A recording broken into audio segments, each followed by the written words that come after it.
Hey, Gator Nation. Welcome back to an all new episode of the Respect Our Decision podcast. Guys, episode 99. Next week is the big 100, guys. Want to say a big shout out to all y'all for supporting us all this time. As always, I'm your boy Hirsch. With me, CJ, the man McCann. What's up, guys? And fresh off a little vacation, the hype man, Wes. What's up, Gator Nation? Wes is tired, man. He just got home from vacation. He took a little nap before the show. It's having an adverse reaction on him. He wants to go He's back not in the to car bed. this week. Yeah, man. No coming live on location. Wes in studio. Look at him yawning. Baby, Hurting, bro. Guys, real quick before we get into it, man, we got a lot to talk about. We got a 2026 commitment. I'm sure you've heard by now. Lots of recruiting visit news.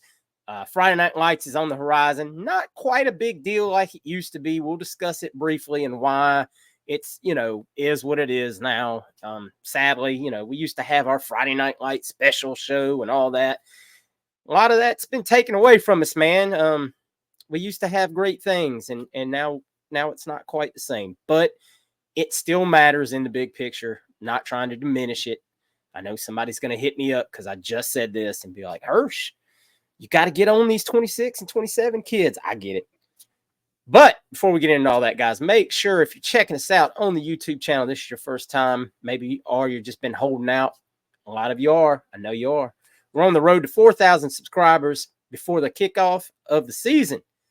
So make sure you hit that subscribe button, guys. Smash that like button for us. It helps us a great deal with the growth of the channel. And make sure you hit that notification bell so you get a notification every time we upload new content. And guys, drop a comment below. What do you think is going to happen, man, with us in the College World Series, guys? It's right upon us. Tennessee has just advanced to the championship series. Hopefully, by the time you watch this show or listen to this show, we've beaten Texas A&M tonight and we're still playing baseball. If not, just drop us a smiley face in the comment with some sunglasses on it, Billy Napier style, because we're going to be getting a commit probably later this week. So here we go. And of course, always, guys, you can download us wherever you get your podcasts from. And final note, make sure, if you're able, if you haven't already, go out, support Florida Victorious, use code DECISION, get 20% off your first month. Select where you want that money to go, whether it be football, whether it be to baseball, so we can get some great athletes to replace some of the guys we're losing, like the great Jack Caglianone. Congratulations to Jack for getting his 75th all-time home run as a Gator today, breaking Laporta's record. Great moment. Jack got that baseball back from a fan and took the time to spend with that fan and his son, gave him a pair of autographed gloves, took pictures with him. It was really cool to watch. So we'll get to College World Series stuff here in just a little bit. I know CJ's hyped to talk about that, man. But guys, let's jump right into it. Like I said, we got a commitment this weekend. It was kind of expected from the moment he decommitted from Florida State. But he was waiting to take this visit this weekend with his entire family. His father is a big Gator fan. Got a Gator tattoo on his arm.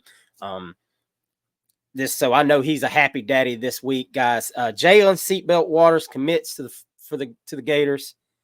One of the top cornerbacks in 2026, one of the best in the state of Florida. So a great get. Once again, we're not getting overly hyped about 2026 commits right now. We got a long ways to go to hold on to 2025 commitments, let alone 2026. This is another kid who has, Florida Gators in his family, in his blood. So I think this is another one of those kids that if things go south and you had to bring in a new staff, at least this is a kid you might have a real good chance at keeping regardless of what happens. Now, obviously, if Billy Napier stays and things go well, that doesn't matter. But I'm going to go around and we'll talk about it real quick before we get into the 2025 guys. Wes, start with you, man. What were your impressions of getting this early commitment? Yeah, you kind of the last couple things you said is really the important things. It all depends on if the staff wants this guy, if things fall apart for Billy this year. Say Billy, everything falls apart, and we bring some new coders in. He's a kid that, because of his family ties, may still end up being a Gator, depending on how the next staff perceives him when they come in. It's a good get. Sometimes in the past, these things have not worked out for us. I don't know if, when kids or the family is like that, they grew up Gator fans. There's a good chance that we might have it. We never used to get those guys, so that's a plus to have this guy commit now to maybe jumpstart that 26 class. We already got a quarterback for that class as well, so pretty good start for that class. And we talked about how he probably is a guy that'll be all in with Florida as well. So you got two guys for the 26 class, depending that may not, if the coaches. We hope if everything works out with Billy. We hope we get 7-8 wins and Billy stays around. But if the worst case scenario happens, that we have two kids in that 26 class that may not depart from it because of the family ties and how they feel about the Gators and the type of kids they are. So I'm all for it. But I know the fans want to talk about 25 kids and that's where I'm at as well. But I'm more focused on the season and see what happens, and those dominoes will fall where they fall. CJ? No, it's good to always get some help in the secondary. Seems like he's a really good kid, really good player. He's got another year to another couple of years to grow, play a little more high school football. So he's going to progress, not necessarily the final product yet. So we'll see where he does in the rankings and everything else. He could rise and be a really, really, really good get for us before it's all said and done. But no, I agree with what Wes has said about just getting kids that love the program, that are from the area, that aren't so quick to jump ship and go home because they live in Florida or they have family ties here, things like that. That seems to help out a lot. Especially now where it's as easy as it is to transfer. You're not really locked in a decision anymore. So I like the fact that we've gotten more focused on trying to recruit the kids from Florida. We talked about last year. Last year was kind of a lean class in the state. Wasn't a lot there that we really, really wanted. So you could kind of pick and choose and get who you wanted. But this year and the next year, we're really hitting Florida hard because I think there's a lot of great talent that's coming out of the state. It helps us out a ton because, like I said, you've got kids that grew up here, or their family were Florida fans, or they grew up Florida fans, or their parents went to school at Florida, or their grandma went to school at Florida, or their aunts, their uncles. They all have ties here. It's like I can go visit my mom because I live in Jacksonville, so it's not like I'm going across the country. And I think that that's going to play a major part. And I think it's a really good strategy. In this era where it's so easy to transfer, and when things start looking rough, you get a little homesick. And if you're in California, or you're in Ohio or wherever, you might want to come back home. And it's the same thing with kids we recruited from Texas or Mississippi, or even anywhere else in the country that just get a little homesick and want to go home. So I think that it's a great strategy. I think the kid's going to be a good player. It's a 26 kid, so we've got a long way to go. A lot of dominoes still have to fall. We really don't know where the staff's going to be in a year, but this is definitely a kid that I could see sticking with Florida just for the fact that he really wants to be here regardless of the staff. Yeah. Once again, those are just the kids you want to add, and you feel good going ahead and getting them in the class for 26. Now we got to work on 25, man. I mean, we need some kids in this class. We got to get a little momentum train going or something here. So let's recap, man. We had some really good visits this weekend, and we want to talk about kind of what happened with those visits, where we stand, and when we might start, kind of reaping the rewards, so to speak, of the last 3 weeks of visits. As we know, this weekend, Friday Night Lights, so there won't be any official visits this weekend.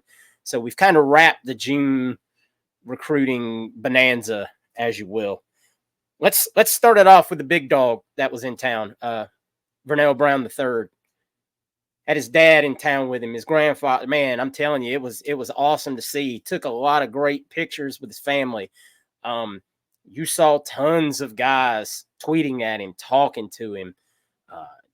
the word around town was that Billy Napier was very much in his ear, telling him, what the plan for him was, what they could do together. I know Lagway was not in town this weekend, but I know they've had extensive conversations about playing with each other. Just a lot of emphasis put to Vernell Brown about what he could mean to the class and continuing the legacy of his family at the University of Florida. So everything you would expect to be done with Vernell Brown was done. Now you just got to keep the heat on. And I kind of see this one probably ending in July sometime, if I have to be honest. I know he's still going to take a couple of visits, but I know kind of now that I kind of have a feeling where his heart is at. I mean, is where you would expect. But as always, with any prospect, you have to close it out. So we'll see how the next few visits for him go. I think he's going to wind it down, kind of make a decision, like I said, in July. That's just, I haven't heard this concrete, so don't go running with it. But that's just kind of the feeling I get from talking to a few people out there that have a lot more knowledge of the situation than I do. The other big guy that's in town, obviously there were quite a few, but as far as guys that we really would like to see in this class, one is Hilton Stubbs. Hilton Drake Stubbs was in town. And the word around town on that was, and this came from a lot of different people, was that they really spent a lot of time with Stubbs, showing him the ins and outs of the program. Will Harris spent a lot of time with him. Napier. The word he gave was that he was shown things that he had not seen at the University of Florida before. Now, I can't tell you what that means, whether that was he was presented NIL opportunities, what have you not. I'm sure that was a great part of it.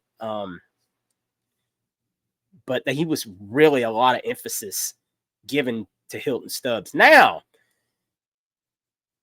side note to that, in the last couple of days, you've seen USC start to lose commitments like flies. 2 5-stars, one being Isaiah Gibson. And I know a lot of people are like, well, Hurst, do we have a shot with Isaiah Gibson? He's UGA until he's not. That's all I'm going to say. I think Bama's got a really good shot with him as well. I think we're in that 3rd or 4th down the line. Now, he hasn't committed anywhere yet. Obviously, you've still got a chance, but I'm just going to keep it real with y'all. I don't think it's going to be UF. But now let's get back to the original point. USC class falling apart right before our eyes. I mean, it's been 2 months since they got all those commitments, and now they're starting to fall off the tree. Anybody has said since the beginning they didn't think that Stubbs ended up at USC. So I think it's only a matter of time before we see that, decommitment take place. Is it going to be today, tomorrow? I can't answer that. But I know UF blew him away on his visit with a lot of different talking points, and that's what you expect to hear. So fantastic news as far as that goes.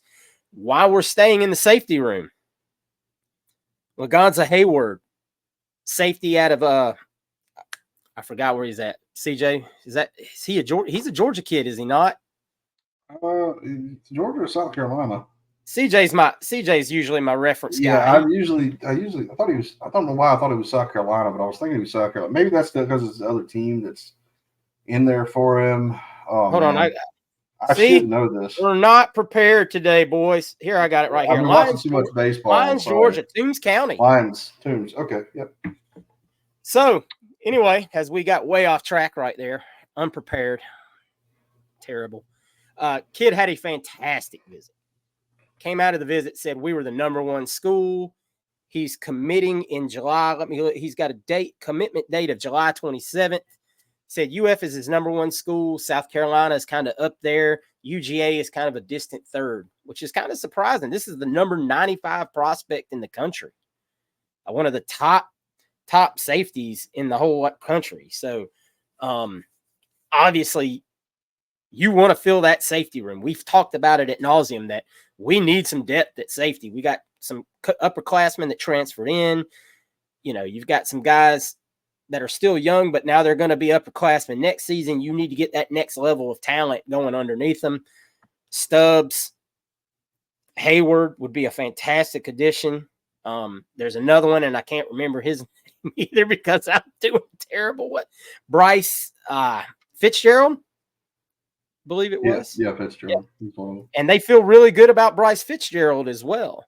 So, I mean, you can see Will Harris is just hammering it on the recruiting trail. Now, we need to get some corners. I'd like to see some corners in this class. But now, let's talk about an offensive lineman that visited. And you talk about an offensive lineman. Jazari Jackson, interior offensive lineman out of California. Now, you may have heard of this kid. He's like 6'10". I mean, this kid is a monster. I don't know if I've ever heard of a 6'10" interior offensive lineman. I don't know if that's where they even have him projected to play when he gets here, because to me, that's like, can your quarterback throw over a 6'10" interior offensive lineman? That is a trip, man. But he got out back home from his official visit and immediately put out something on Instagram that he was looking for editors and videographers to contact him immediately. So take that for what you will. I mean, obviously, fresh off an official visit, that sounds good, but we haven't heard anything else about it since he put that out there. So you also have to wonder it maybe if a kid's jumping the gun a little bit. You don't know if he's been, I would hope he's given the green light. You brought him on an official visit, but we'll see what happens with that. Now, let's talk about the linebackers for a second, and then I want to get you guys' opinion on the guys we're talking about here. First, Tavion Wallace, linebacker, Jessup, Georgia, took a visit. We chronicled how his dad was a tremendous Gator fan on the last episode, had his truck tricked out and Gator stickers and stuff like that. His dad, several people talked to his dad while he was there, and his dad was like, man, I love this. This is great. Tavion's having a great time as well. So right now it's looking like it's down to us and FSU, who was the favorite coming into the visit. Tavion rated his visit a 10. We've talked about that, though. You never hear these kids say, oh, man, my visit sucked. I rated it a 5. It's always a 10, a 9 out of 10, a 10 out of 10, unless some kid's trying to be unique. And say it was an 8.5 or some business like that. But his decision is July 2nd. So we're on the get it done portion of the recruiting in there. His dad wants him at Florida, says it's going to be his choice. We'll see how it shakes out. The other linebacker that visited that we talked about, the number 1 linebacker in the state of Florida, Ty Jackson, had a fantastic visit. Loved everything about it. People think UF is in a really good spot as of today. However, this is a kid that is not even supposed to commit till like December. So obviously that could change. You know how these things go. You give the kid the right feel and the right offer, what it is. Things get moved up. We've heard this time and time again. Well, I'm going to commit so-and-so. And then, the coaches say, well, hey, what's it going to take to get you to commit right now? Now you take that for what it is. I'm not saying what it is, but you can take it for what it is.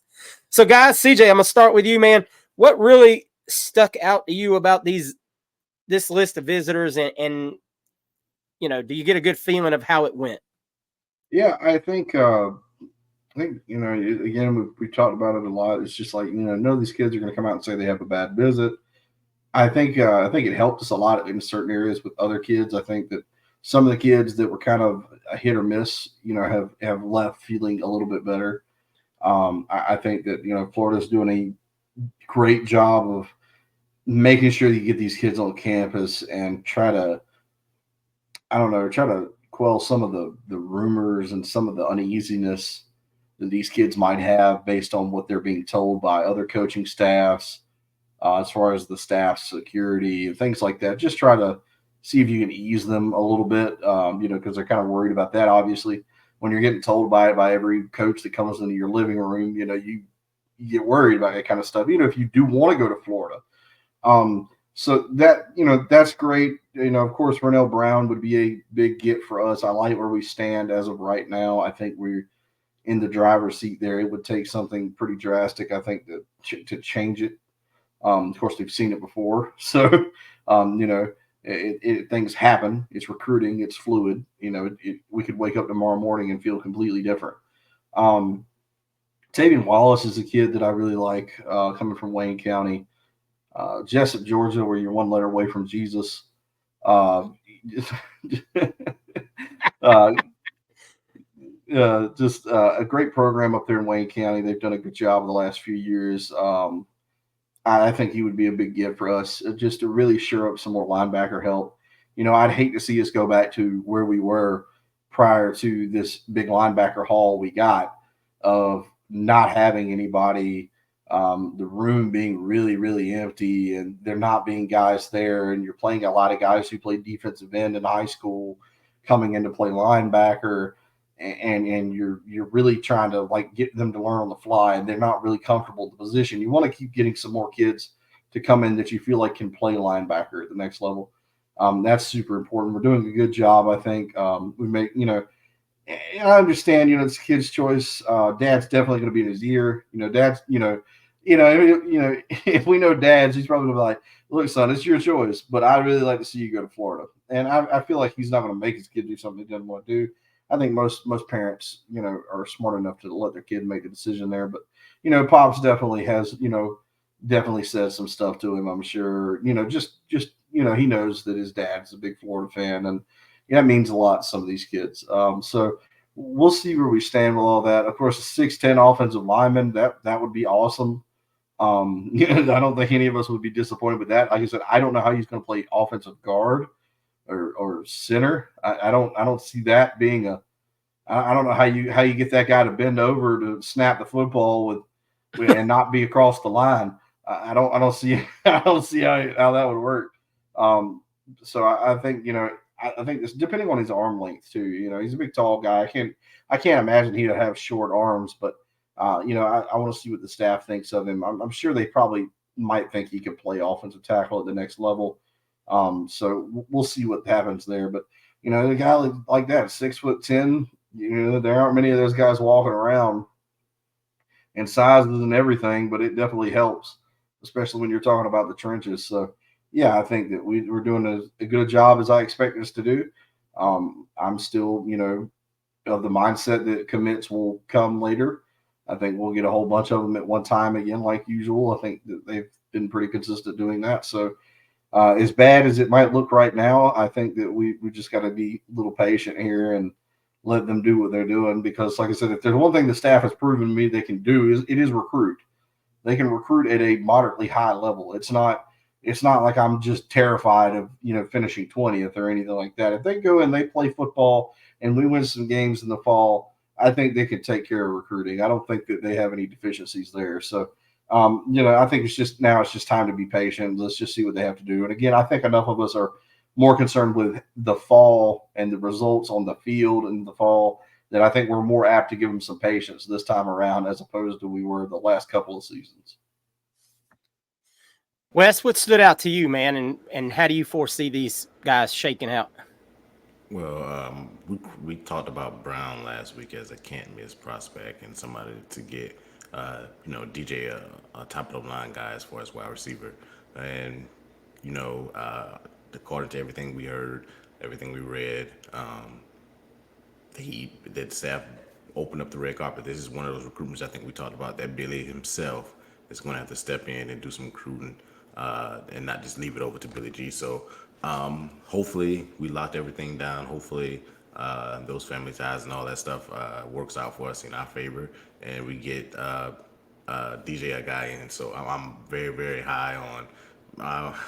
If I had to put a number, maybe 70% that we get Brown in this class. You never want to go to 100, especially with this recruiting thing and with this heck of a schedule that we have coming up. So I'll put 70% with Brown. The two safeties, we talked about this last week, and I talked about how CJ pointed out some stuff to me in the past that I think about with Hayward and Stubbs, those are two. And again, all accounts look like we kind of did some, chopping some wood making some way with those two guys as well.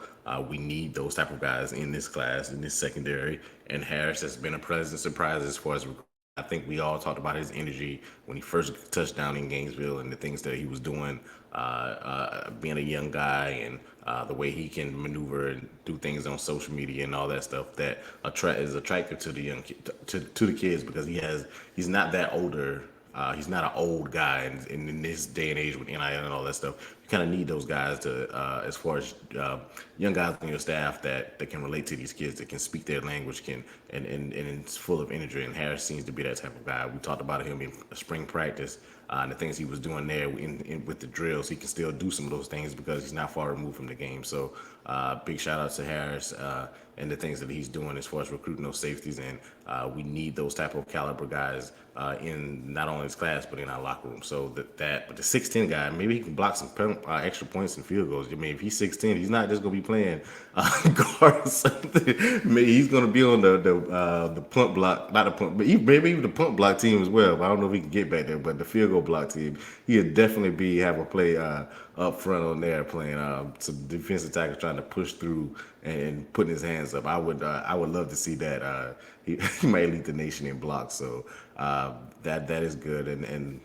as far as the linebackers, CJ talked about it. Bateman did put us in a good position as far as our linebackers and got us in a good situation where we kind of set up for maybe the next 3 years at linebacker. But you don't want to, just because we're good there, you don't want to stop there. We're the University of Florida. We shouldn't have waited since I think with McElwain's last year, we had 2 studs with Davis and Morris and those guys rolling around there in the middle. So I'm loving what we've heard from those guys, especially Tavon. Something happens, but and he is the number 1 linebacker in that class. It's kind of stacked, but we want to be like Georgia and Bama and those schools. We have to stockpile talent on top of talent. Just because we have guys there, we need to do that. So hopefully we can sell them, get them into this class. But I'm feeling very we talked about it when this month pulled up as far as the recruiting is concerned, that this was going to be the big month. This is going to be the guys that we had a lot of guys coming in and we did that we made thought we had a decent shot at as far as this being a big weekend. And I think we did very, very well as far as the staff, as far as rolling out the red carpet and making some hay with some of these kids and put some information and giving them to them to give them something to think about as far as joining this class. So we can move up from that 71 ranking that we have right now. Yeah. I can't keep saying it enough, and everyone just is going to really have to understand this. It's all going to go back to, it's all going to come down to the season. It just is what it is. I mean, you can't have, I'm not even sure that a 6-6 season is going to really move the needle enough. I mean, you're just not. It's just such a weird gap that I think going, say, 7-5 in the regular season could have versus going 6-6, because you're going to win a game against somebody that at least is probably better on paper than you. And I would imagine, and you got to look good in the games you don't win either. I mean, you can't. That's the thing. Yeah, you can't go out against Georgia and lose 42-10 or whatever, or 42-14, and then go to Austin the next weekend and get smoked in Austin, because then you're really in that stretch where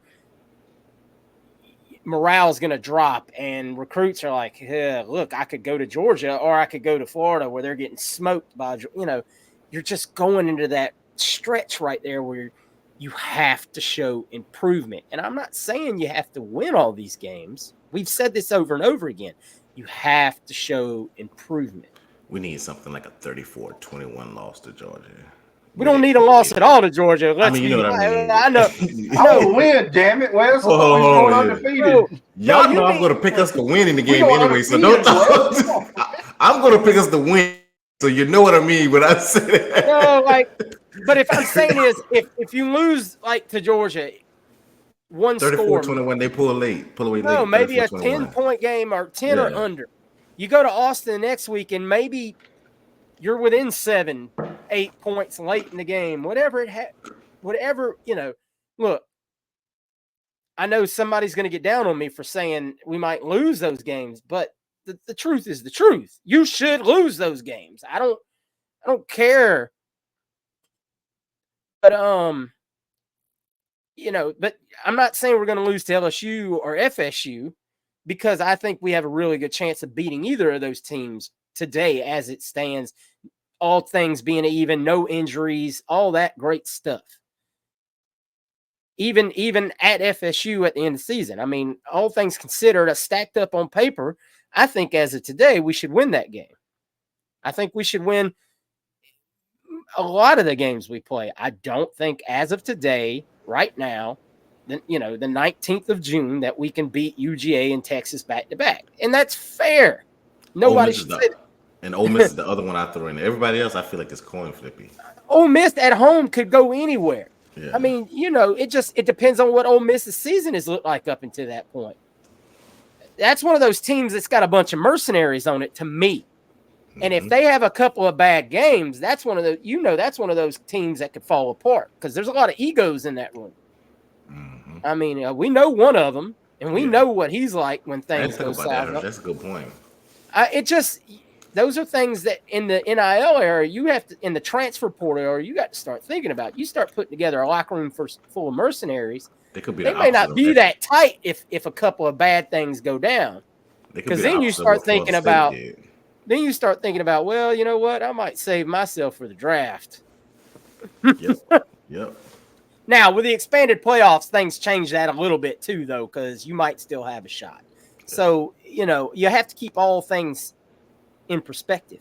But back to the point, you've got to, I think if you win 7 football games and or better, I think if you win 8, the class jumps. Yeah. I absolutely think if you win 8 ball games this season, no doubt, the class gets to 6 or 7. Somewhere you have that chance of, look, I'm not going to say top 5. I've said this out loud. I've said it in print. I've said it whatever.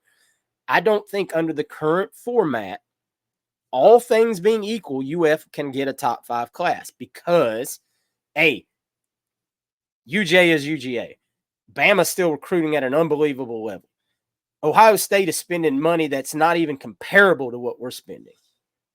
And then you've got Miami, of course, is going to do what they do. Now, they could fall apart this year, and that could change. But, I mean, there's teams out there spending ridiculous amounts of money in comparison to what we're spending. And I'm not saying we're not spending money, but there's teams with these with boosters right now that we just don't have, and it sucks. I get it. That needs to change. We've got some boosters out there that still need to buy into this program. It's not my place, though, to tell rich people how to spend their money. I don't have that kind of power. So, but hopefully Billy gives them a reason to believe, and that's probably what they're waiting on. This guy's got to prove it to me. 2 losing seasons doesn't excite me. The only thing that I've been excited about in 2 seasons, not me personally, but I know some of these people's thought process, is we got this big time quarterback that's supposed to be all worldly, but does he even see the field? You know what I mean? Billy's in a spot I don't envy. You've got to recruit like you're going to be here like forever, but you've got to win these football games. You know who's winning ball games? Florida baseball, man. They just continue to do it. And we're getting real close to first pitch against Texas A&M. There won't be a pot of the people this week, guys, if you've made it this far, because we're hoping to be watching this game here in a few hours. We usually record both episodes on the same evening. Man, what a game this morning against Kentucky. Those boys went out. Credit to Sully for a couple of things. One, changing the lineup around. Wow. What a difference it made today. Hopefully it makes him. I never thought about Jack being the leadoff hitter. I never would have thought about that. I know a lot of people. As soon as he put it down, I said, that makes total sense. What do you do? Because nobody walks the leadoff man. You walk the leadoff guy? If you do, thank you. We appreciate it. because then you get to deal with the top half of our lineup with a man on base. It's almost like giving you. And then the back way around, you get protection for other guys, and it's actually a really well thought up strategy. And boy, did it pay off this morning.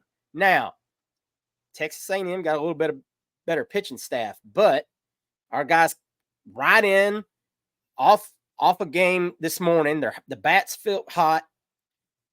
You got a great pitching performance. My God, I can't say enough about what he did this morning, man. And the other thing I wanted to credit Sully for is when he got in a little bit of a bind. I think it was the fourth inning. It might have been the third. I can't remember what inning it was. Sully took a trip out to the mound, and I can assume that what he said is, "Kid, we got a good lead, and we're swinging the bats. Just play your game."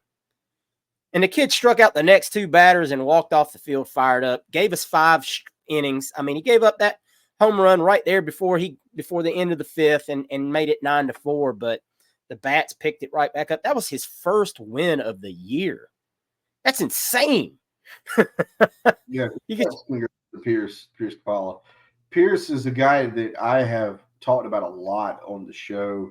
I think a lot of people have talked about him because he's like I call him the big unit. He's like Randy Johnson out there, just a massive pitcher, just a big kid. He had like size 17 shoes or something like just that. Just a big kid, absolute freak of nature, and we've been waiting. He was injured to the last couple of seasons. Early on in his baseball career, he was rated really high on MLB draft boards. They thought the kid, by this point, when he came in as a freshman, was going to be one of the top players in the draft. Unfortunately, injuries got in the way of that. He's just now, it seems like, really figuring it out. But a great performance by him. He's pretty much kept our entire pitching bullpen together, where everybody except for him and Jack Caglianone are available to pitch tonight. So that's great for us. Fantastic job. Guys showing up in a big spot that have struggled recently. We saw Brody Donay have the game of his life, a couple of home runs, 1 grand slam. Just absolutely. Luke Heyman showed up and played in a big way. Colby Shelton showed up and played like we expect Colby Shelton to play. Just absolutely really, really good top to bottom. We talked about having to get some production from the other side of the lineup. You got your top guys and they're doing okay, but we really needed to see that production come in for some of the bottom half guys. And I'm never really one to really harp on that. Like some people are like, oh, well, we've got to find somebody to put in there to bat. It is what it is when you start to get into that second half of the lineup. When you start talking about your 7, 8, 9s and your 6, 7, 8, 9s, those guys, typically they're down there because they're not super great hitters. And nobody has, unless you're the LA Dodgers, nobody has like a 1 through 9 of just absolute, all-stars. It just doesn't happen, especially not in college sports. So, but no, even then, guys getting moved around helped out a lot. Ashton Wilson getting moved around. He got a hit again. Maybe that starts to get him a little more warmed up like he was going into Omaha. He's kind of been cold the last couple of games. A guy that came out of nowhere, hadn't played a lot this season, and really became a hero in the offseason or the postseason, and just absolutely, maybe that's going to get him going. Just moving that lineup around, I think, helped a lot. Jack Caglianone being the leadoff hitter, like I said, I never thought about it like that. Makes perfect sense because, they don't want to pitch to him. Eventually, Kentucky said, you know what, screw it. We're already down by like 100. Let's just do a favor here. Let Jack hit. They threw him 3 pitches. He fouled 2 of them that were sure enough home runs that he just missed, and then the third one he got a hold to and just sent it out to right field. New home run leader, 75 home runs in only about 160 games, which is super impressive. I think the SEC record for home runs in a career is like 88. And those guys did that in like 300 games. So in this era, think about how many times he wasn't pitched to. Right. He's been walked 31 times this season. I mean, I compared him to, I told you guys, it's like Barry Bonds getting one strike a game to hit, one good pitch a game to hit. when he was I mean, good. the last 10 to 12 games, he's only getting 1 to 2 legit at bats a game, it feels like. And he's still finding a way to hit the ball. Like, I mean, it's insane. I think I was listening to the radio show this morning, one of the local radio shows, and they're big FSU guys, and they're talking about Florida, and they're like, he said, I don't understand how. He said the only way I would ever pitch to Jack Caglianone is if the game was tied, bottom of the ninth, the bases were loaded, and if I walked him, he was the winning run. That's the only way that I would pitch to him. I'm not. They're not wrong. No, and I was like, I mean, he's insanely talented for a guy that came in that was not going to be a hitter, did not have the rhythm to hit, he had a lot of power, but his mechanics weren't there. He was a guy that basically learned on the fly how to hit the baseball and found out he was better at that than he was pitching. And this was a guy who was a highly rated pitcher coming out of high school. This was, a guy that, had he not gotten injured in high school, he probably doesn't even play at Florida. He probably goes to the minors and he's a pitcher. So that's an amazing feat in itself. 2.5 seasons, 75 home runs, absolutely insane Hits stuff. lefties as good as he hits righties. That's insane to me. Yeah, I mean, he's basically 50-50. It's nuts. I've never seen a guy that can. I don't think I've ever seen a guy like this in college baseball. He might be the best college baseball player that I've ever seen. Just insane stuff. Like, I mean, I've seen all these guys come through. I watched Dylan Cruz play. I mean, you could go up and down the list. We got to watch Wyatt Langford on the same team with him. We talked about Wyatt Langford last year early on being one of the greatest Gators of all time. And now Jack Caglianone, who at the end of the season prior was doing great, but it wasn't like we thought this guy was going to go back to being a pitcher. And he comes in and absolutely obliterates the baseball for a season, comes back around and does it again. If he played another season, which he's not going to, if he played another season in college baseball, he would take the record for all-time home runs in a career easily. He's only 25 away from tying it. And he's 26 away from breaking it. And that's child's play for Jack Caglianone.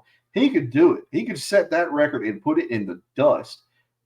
And it's so impressive because this is a different era. I remember times where those old days, that old Easton bat those guys used to have, that you could just hit that ball and that thing would fly constantly. They had to get rid of the bat because it was so powerful. And now the way college baseball was for a few years, where it was kind of like a dead ball area for college baseball, guys just weren't hitting the baseball as much. Now you get a guy like Jack Caglianone in this era hitting baseballs like he does, hitting 40 home runs, and you're not even playing that many games. You're only playing like 60 games a year. So it's just insane stuff. I mean, when you talk about Gator greats of all time, across the sports, Jack Caglianone is going to be a guy that's going to get mentioned with the Emmitt Smiths of the world, with the Al Horfords of the world, those kind of guys, just absolute freaks that played here. And I really hope that we see Jack Caglianone go on to be a major star in Major League Baseball. I feel like we will. It would be a disservice to everyone if he's not, because I root for the guy. I think that guy right there could be a massive star in the future in professional baseball. I think college baseball has definitely benefited from Jack Caglianone. I think more people are now getting into college baseball than ever before, just because of how exciting it can be. This postseason has been insane. You just talk about the close games, the walk-offs, the just really, really, really tight stuff, the great players. Just some fun stuff. It's kind of like where women's college basketball was earlier this year, where all of a sudden people are like, wow, this is actually really, really cool.